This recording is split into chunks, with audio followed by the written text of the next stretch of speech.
Hi guys, Mew2king And it's Salem. and today we're going to be talking about the top 10 moves in Ultimate. The moves that we think are the best 10 in the game, debatably. Number 10 will be Pikachu's Thunder Jolt. Pikachu's Thunder Jolt is basically the all-controlling neutral move, and Pikachu can even combo into it with pretty much anything. You can throw as many out as you want, and it's not a move you can even really clink with and be safe. So generally, this move just alone is like, it just controls everything.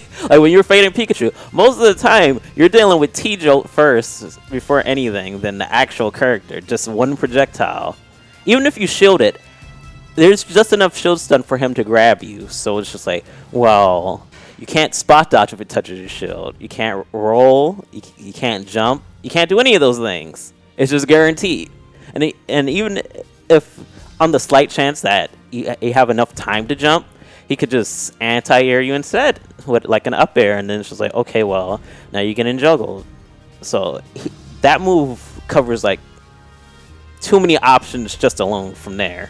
On stages with walls, it can be very good for recovering because you can, like on Kalos, for example, Pikachu can shoot the Thunder Jolt before recovering, and then Pikachu can up B to the ledge, and then we'll have two Thunder Jolts protecting him back onto the stage. So a situation that you should normally be able to do like ledge trap mix-ups, you now have to deal with two Thunder Jolts attacking you, and then whatever Pikachu wants to do from the ledge. And Pikachu's already good on the ledge with like up B and stuff. So on wall stages, it makes Thunder Jolt buffed. Kalos comes to mind notably. Number 9 will be Zerosuit Samus's Flip Kick, her down B. In one of the recent patches, well, not recent anymore, it actually got buffed in the distance that it traveled. A lot of Zerosuit Samus players use this to evade and time out players in the air, and the reason it's so good, not only from the distance it travels, but the fact that you're also invincible starting as early as frame 3. So you gain invincibility on frame 3. So let's say Zerosuit's recovering, and you're like, well, she's recovering, and I'm on stage. That you would think that's my advantage, right? So you jump off and try to hit her with like a back air or something, right? Well, she just presses down B, and now she jumped over you. Now she may or may not hit you with a flip kick, but even if she doesn't hit you with the flip kick, now she took center stage back from you. And now the situations are reversed just because you tried to edge guard her. The thing about it is that you can also jump off people. So when people are off stage, for example, you could flip jump at them, jump off of them, and it spikes them downwards. So you can kill some characters off stage easily with that. Or you could use the actual flip kick and kick them.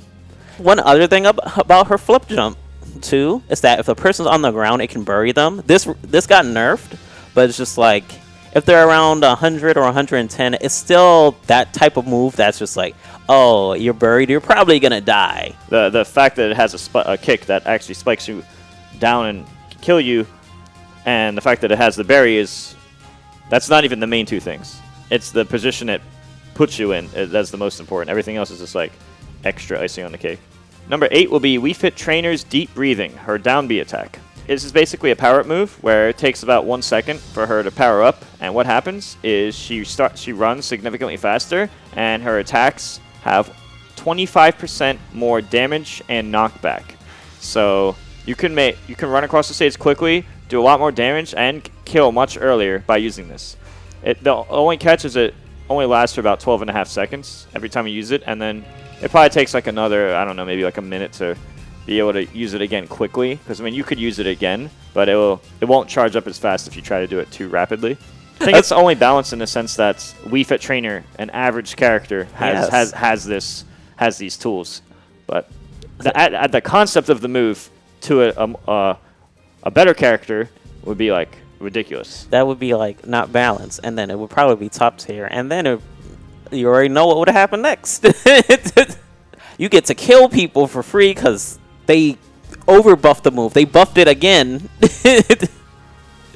And it's just like, okay, you can just combo people, kill them at like pretty much, yeah, you can just kill people at any percent. The hit stun on that stuff is crazy. And you can break shields. You also take reduce knockback and damage. Oh, you do? I forgot about that. Wait, it's just a little bit. I don't remember.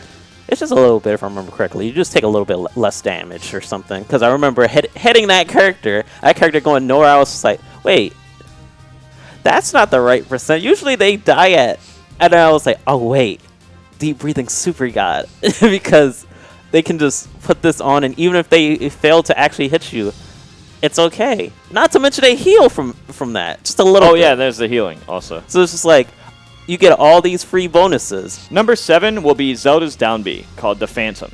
The Phantom is an extremely good move, and I think it is Zelda's best move, and it is the reason, in my opinion, that she invalidates a lot of characters, particularly slow characters who can't get to her quickly. And this is because she can set up a Phantom. She just presses down B, and it starts building a Phantom in like 5 parts or so.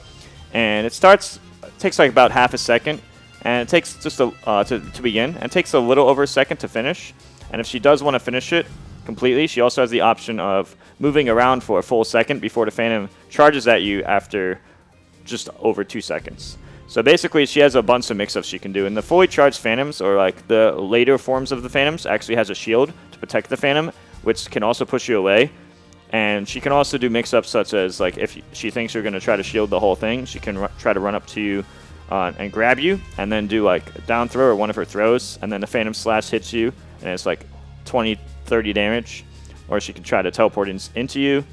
And it's also extremely good for ledge trapping, because there's always the chance you just charge it down B, and the Phantom can actually have a chance of hitting you. But even if, here's the thing, even if it doesn't work, it's fine, because it's not like you're taking damage. It's not your body. If the Phantom gets destroyed or misses, it doesn't matter. It's not like Zelda's taking damage. It's just a very low risk, high reward option. This is also useful for recovering, because the charged Phantom can actually go through the stage, underneath the stage, throw out the sword move, and like just do some upward slash through the stage, and then you have to back up really, really far, which not only is Zelda's down B going really far and reappearing hurts you, but this is basically another reason why you cannot edgeguard Zelda. Her Phantom also allows her to do shield break setups, so even if you are like, okay, she definitely won't grab me this time, I should be fine if I shield this.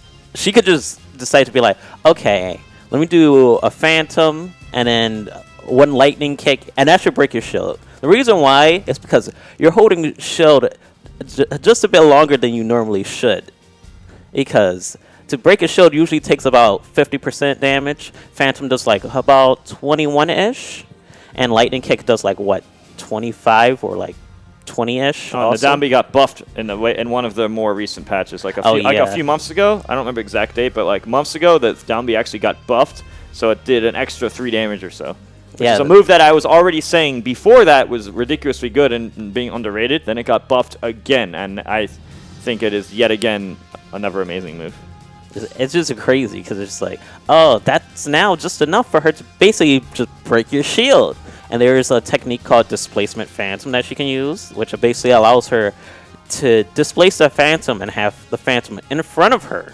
So what she can use this for is to block attacks, and then she can use that to counterattack with it.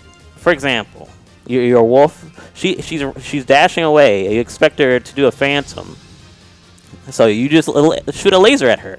Well, if she does Displacement Phantom, that blocks the laser. So guess what? You don't stop her from doing anything. That allows her to be like, oh, neutral is controlled. Like, now you have to deal with the Phantom. Like, it's really crazy, because, wow, she has tech with the Phantom too? That's more to worry about. So number 6 will be Peach's Turnips, which is her down B. This could be useful in a variety of situations, and I think Sam will be able to elaborate greatly on this one. Okay, so basically, this move, imagine a projectile as an item, but it just like, it sometimes can become the best item in the game, or they could just be like, oh, let me skillfully use this and just kill you. That's what this is. That's what this exact item is. And even then, the thing about Turnips for Peach is that she doesn't have like the greatest range when she's facing forward at you in the air. The best move she has for that is like forward air. She needs range and to hit you when you're like spaced far away. Like, let's say you're a sword character, like you're like Martha Lucina, you're just gonna forward air at her if she even dare remotely jumps towards you. So what she can do is be like, I have a Turnip, this is way faster than just forward airing. So she could just jump, throw it at you, anti-air you, and then get a combo off of that.